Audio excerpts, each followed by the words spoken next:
नमस्कार, मैं योगेश राणा। हल्द्वानी में बीजेपी मेयर पद के उम्मीदवार को लेकर सीधे सीधे दो हिस्सों में बंटती हुई दिख रही है। गजराज सिंह बिष्ट और उनके समर्थक इस बात पर अड़ गए हैं मेयर पद का उम्मीदवार उन्हीं को बनाया जाना चाहिए। जब ओबीसी का बड़ा चेहरा बीजेपी में पहले से ही है तो फिर कांग्रेस से लाए गए किसी चेहरे पर दांव क्यों खेला जाए। गजराज सिंह बिष्ट और उनके समर्थक बहुत ही अधिक आक्रामक हो गए हैं। ऐसा लगता है यदि बीजेपी के प्रदेश नेतृत्व ने कांग्रेस से लाए गए नवीन वर्मा को उम्मीदवार बनाया, हल्द्वानी में अगर आप बात करेंगे लोगों से तो सीधे सीधे इस तरह के संकेत मिल रहे हैं कि गजराज सिंह बिष्ट कोई फैसला ले सकते हैं। सोशल मीडिया पर गजराज सिंह बिष्ट के फेवर में हल्द्वानी में जिस तरह का माहौल बनाया जा रहा है यह अपने आप में नजरअंदाज नहीं किया जा सकता। गजराज सिंह बिष्ट के लिए मेयर पद की उम्मीदवारी को लेकर सबसे बड़ी अड़चनें क्या है, बात तो इस पर करेंगे, लेकिन आप 2022 की एक घटना को याद कर लीजिए। वो घटना दो बातों को बहुत साफ बताती है। पहली, गजराज सिंह बिष्ट की राजनीतिक जमीन हल्द्वानी और कालाडूंगी क्षेत्र में कितनी मजबूत है। जब 2022 में बीजेपी में कालाडूंगी विधानसभा के लिए टिकट बंट रहे थे, उस वक्त कालाडूंगी से बंशीधर भगत के साथ साथ कई सारे अन्य नेता भी, अन्य लोग भी टिकट पर दावेदारी पेश कर रहे थे। गजराज सिंह बिष्ट ने भी दावेदारी पेश की। बंशीधर भगत को बहुत जल्दी यह समझ में आ गया अगर वो लड़ झगड़ कर टिकट ले भी आएंगे तो गजराज सिंह बिष्ट को मैनेज किए बगैर जीत संभव तो नहीं दिख रही है। बंशीधर भगत के अनुरोध के बाद बीजेपी के पूर्व मुख्यमंत्री त्रिवेंद्र सिंह रावत बीच में आए। उन्होंने गजराज सिंह बिष्ट को समझाया। उसके बाद गजराज सिंह बिष्ट ने पांव पीछे खींचे थे टिकट पर अपनी दावेदारी को लेकर 2022 में कालाडूंगी से। गजराज सिंह बिष्ट के त्रिवेंद्र सिंह रावत और भगत सिंह कोश्यारी से बहुत अच्छे रिश्ते हैं। यह बात किसी से छिपी हुई नहीं है। और इस बार गजराज सिंह बिष्ट हल्द्वानी नगर निगम में मेयर पद पर ओबीसी के लिए जब आरक्षित हो गया और आरक्षित होने के बाद मेयर की उम्मीदवारी के लिए अड़ गए हैं तो इसमें कोई दो राय नहीं है, बीजेपी में घमासान है अंदर खाने। लेकिन एक बात और साफ साफ दिख रही है, इस बार बीच बचाव करने त्रिवेंद्र सिंह रावत शायद नहीं आएंगे।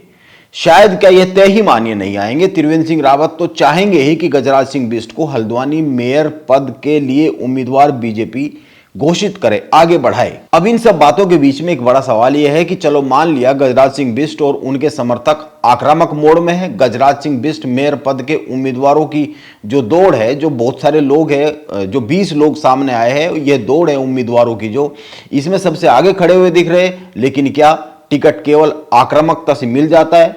यदि टिकट केवल आक्रामकता से मिल जाता तो केदारनाथ में टिकट की पहली हकदार तो ऐश्वर्या रावत होती। वह तो बहुत आक्रामक थी वहां पर उपचुनाव में टिकट को लेकर, और उनकी तो दावेदारी भी बनती थी क्योंकि वे दिवंगत विधायक, जो बीजेपी की दिवंगत विधायक रही थी, उनकी बेटी है।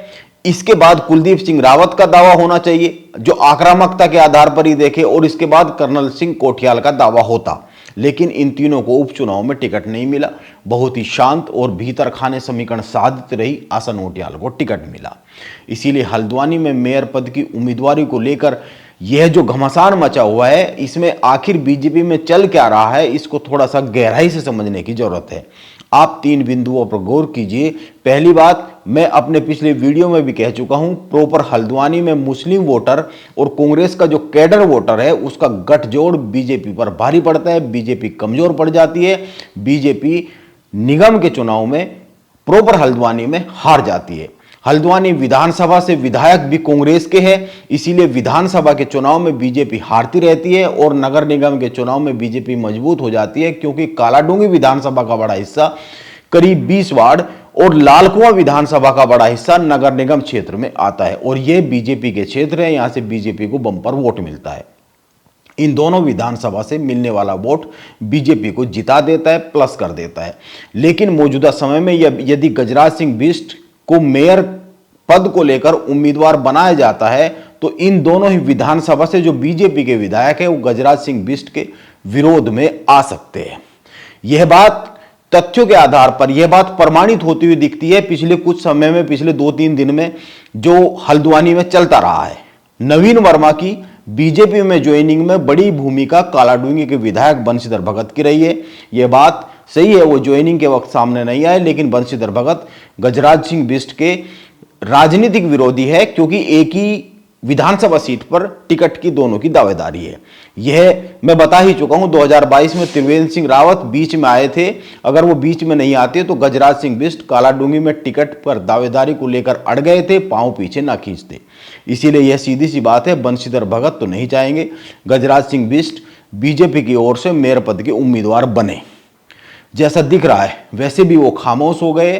पिछले कई दिन से वो इस विषय पर कुछ बोल नहीं रहे हैं, और जो बीजेपी के भीतर के लोग बताते हैं वे देहरादून में इन सब बातों को लेकर पहुंचे हैं। अब दूसरी बात, नवीन वर्मा की ज्वाइनिंग के वक्त मंच पर बीजेपी की ओर से कौन कौन मौजूद रहे, इस पर गौर किया जाना चाहिए। एक बीजेपी के नैनीताल के जिला अध्यक्ष प्रताप बिष्ट रहे, दूसरे बीजेपी के प्रदेश महामंत्री राजेंद्र सिंह बिष्ट रहे, तीसरे मंडी परिषद के जो अध्यक्ष है अनिल कपूर उर्फ डब्बू वो रहे, और चौथे नंबर पर लाल कुआं से बीजेपी के विधायक मोहन सिंह बिष्ट रहे। ये प्रमुख लोग रहे, बाकी और भी कई सारे लोग रहे, बहुत सारे कार्यकर्ता रहे।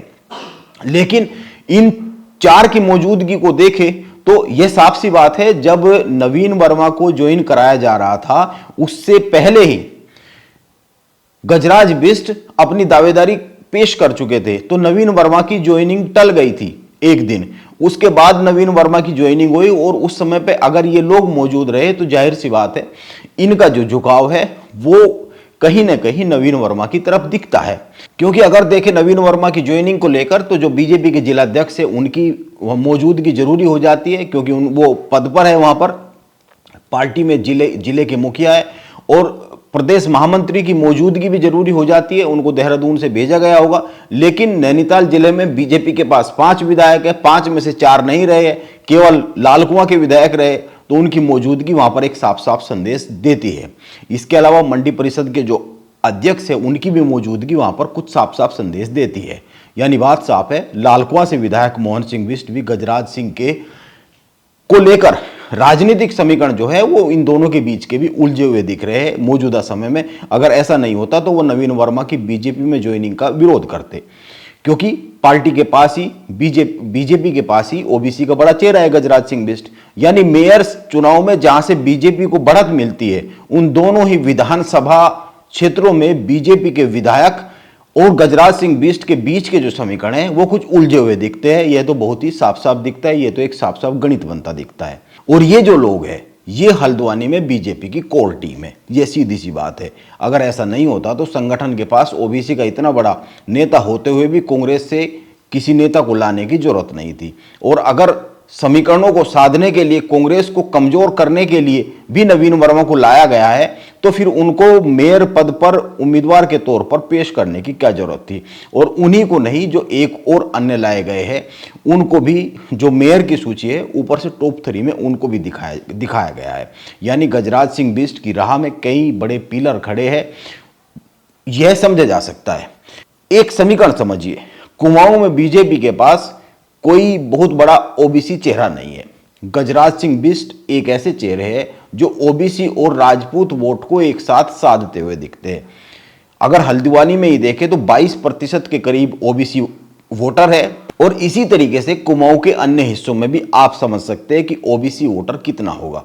इसीलिए गजराज सिंह बिष्ट कुमाऊं में उस राजनीतिक समीकरण को साधते हुए दिखते हैं जो बीजेपी में इस वक्त तो कोई भी साधता हुआ नहीं दिखता है। यह सही है, बंशीधर भगत इस वक्त दुविधा में फंसे हुए दिख रहे हैं, लेकिन वो चुप है, और राजनीति में चुप भी एक बड़ा हथियार होती है। वो खुलकर गजराज सिंह बिष्ट के समर्थन में तो आए नहीं है। गजराज सिंह बिष्ट के आगे इस वक्त 2 बड़ी चुनौती है।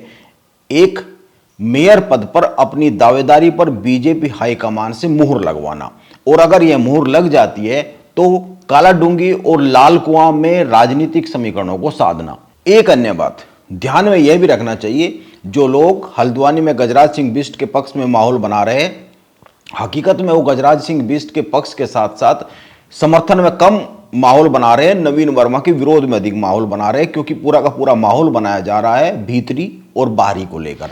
जब बीजेपी के पास पहले से नेता है तो बाहर से किसी को क्यों लाया जा रहा है, क्योंकि मामला पूरी तरीके से भीतरी और बाहरी हो जाता है। इसीलिए गजराज सिंह बिष्ट के समर्थन में बात करने वालों का जो कहना है, टिकट पार्टी के ही किसी पुराने नेता को दिया जाना चाहिए, लाभ के लिए जो बीजेपी में इस वक्त शामिल हो रहे हैं उनको नहीं दिया जाना चाहिए।